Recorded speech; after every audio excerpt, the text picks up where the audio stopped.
Good morning, y'all. Wiggle here. So I'd like to call this Confessions of a Shadetree Mechanic. A Shadetree diesel mechanic. I really have no experience with diesels until now. Never really owned one or worked on one. I'm a wheel loader, blew a head gasket. So I knew enough to disassemble it, and I mean, there's a lot of similarities between gas and diesel. Diesel runs at a higher pressure, like 22 to 1 or something. Regular engines, 8 or 9 to 1 compression. As far as they take the air and squish it and then ignite it with a mixture of air and fuel, it explodes and then it blows the exhaust gas out. So they're internal combustion engines, diesel and a gas engine, but there are some differences too. Some of my differences that I've experienced is the injectors, which squirt the diesel in there at the right time, I guess. I don't know how it's all timed and all that on these old ones, but maybe it's all just compression. But at any rate, I did get some information. I found a machinist that's been in the business for 40, 50 years. He's got his own shop out behind his house, and just really glad that I have that resource here and that my neighbor sent me that way. So I appreciate that. Right here's the injector. It's not all the way in, it's kind of sitting there. And you have to get those out before they can work on your heads. Now what I found out about this, I'm working on a 77 case W14 and it has 2 heads on it, and I pulled them both off.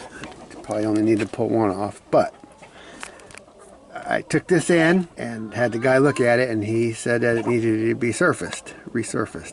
So in saying that, I'll tell you what I did find out. I did find out that your cracks are going to be usually right here where your injector's at, in the middle of the head. He put a magnet on there and put some flux on there, like metal powder, to make sure there's no cracks. So it's called Magnaflux, or Magnet Flux, or something like that.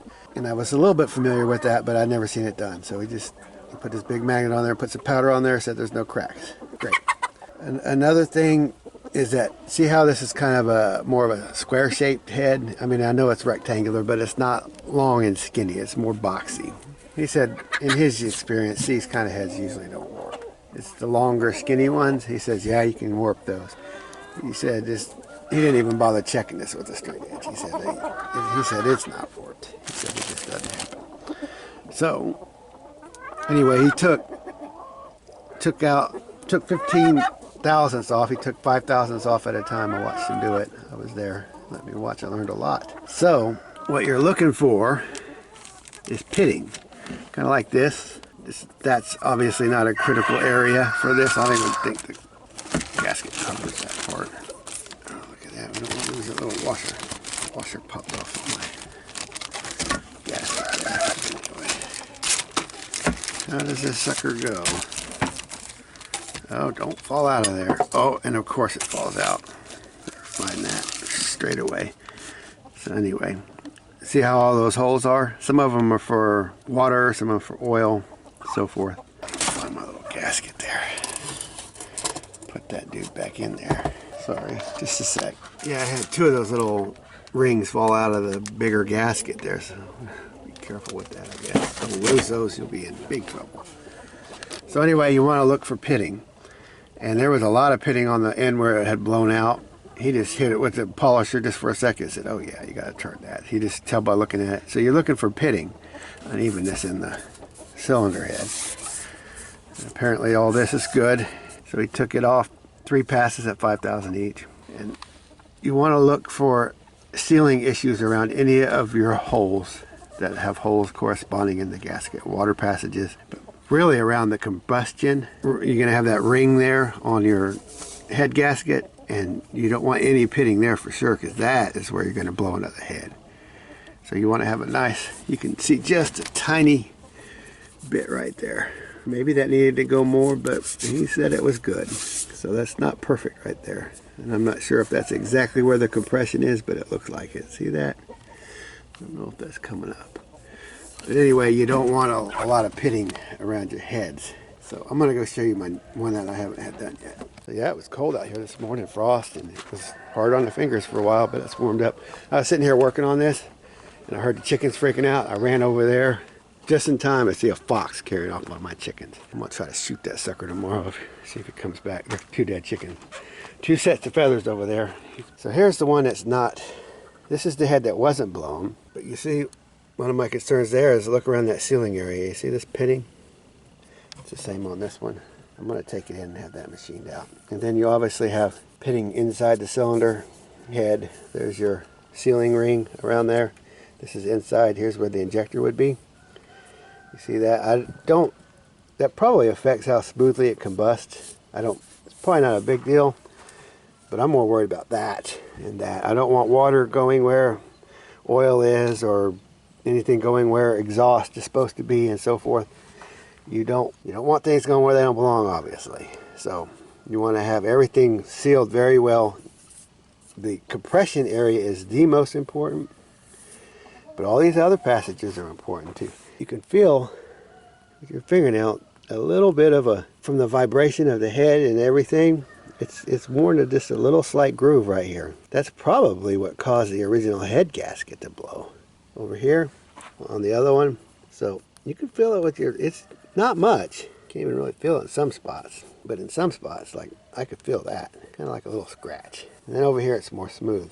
So you can kind of see that. And right there, some pitting around right where you would seal.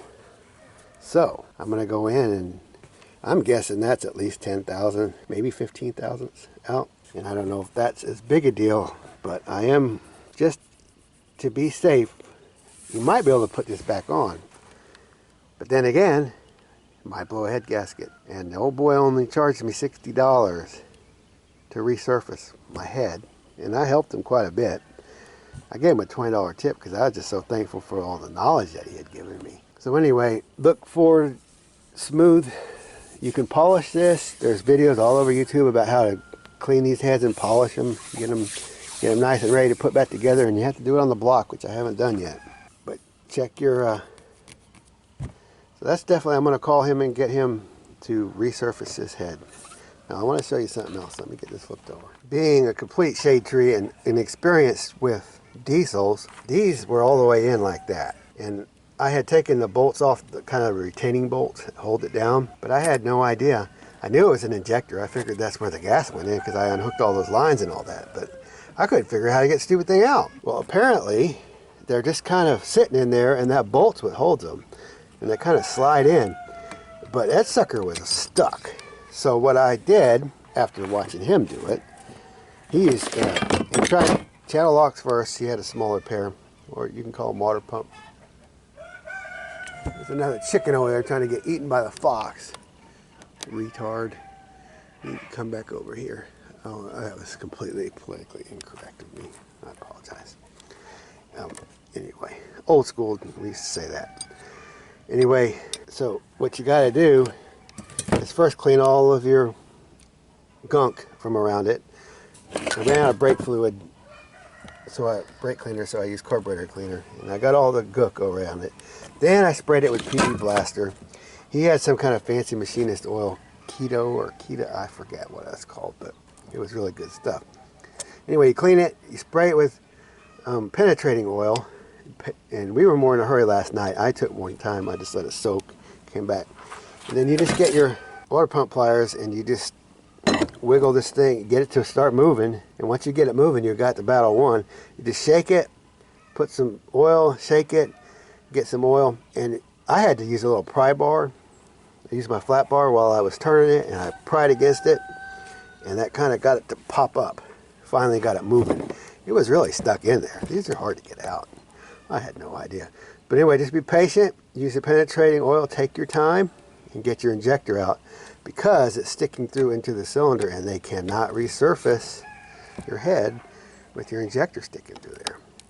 And I know that's all obvious to the guys that know what you're doing, but the rest of us, I have no idea. So now I've learned that, and I'm sharing that. There's the injector, and you get new seals and stuff with your gasket set. So I'll put all the new seals in when I put it back in. He also, this was an interesting thing as well. So he taught me how to pull an injector out, which was interesting. He also popped off one of my valves. He had a compressor, popped it off, took the little rings off. And he looked at it, and I said, "What are you looking for?" And he says, "Well, what you're looking for is," sorry, my glove on. He says, "You're looking for wear." He says, "You want to make sure," get my injector out of there before I ruin it. I'm going to put this injector over here, sorry. What you're looking for is wear on your surfaces or pitting, but he said wear is what he called it. He popped one out, we looked at it, he ran his finger around it, I said, you're good. He said, I could do them, they could be better, but they're not bad. But he said, you don't really want to do it unless you're doing a complete rebuild, because if you get your valve sealing better, it's going to raise your compression and it's going to put more pressure on your old piston rings, cylinder rings, compression rings, oil rings, all that. He said, you're going to start blowing oil and blowing gas through and stuff, because you're going to have more compression than that old engine's used to. So he said, don't do a valve job on it. He said, you're fine. They're in good enough shape. Just leave them. It's not a good idea.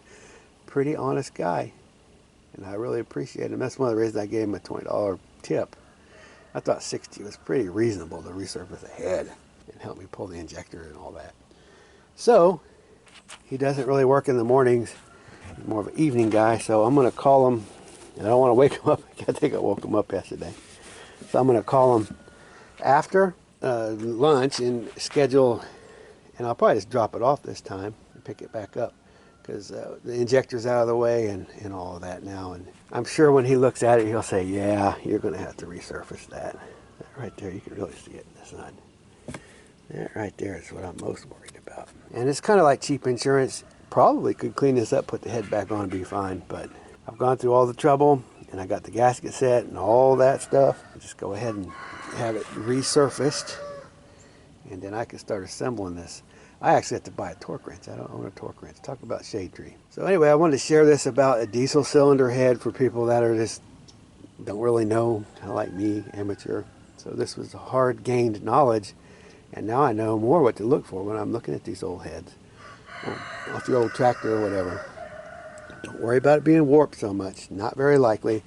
Your most likely crack's going to be between your valves.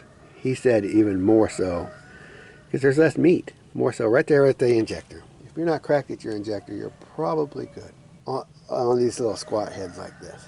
Pull your injector out, get your heads resurfaced. It's good that I pulled them both, I guess, because it's these little imperfections that are going to cause that high pressure, high compression of a diesel to start letting that gasket push out on you. And that's what happened on mine. It just pushed out over, I could just see it.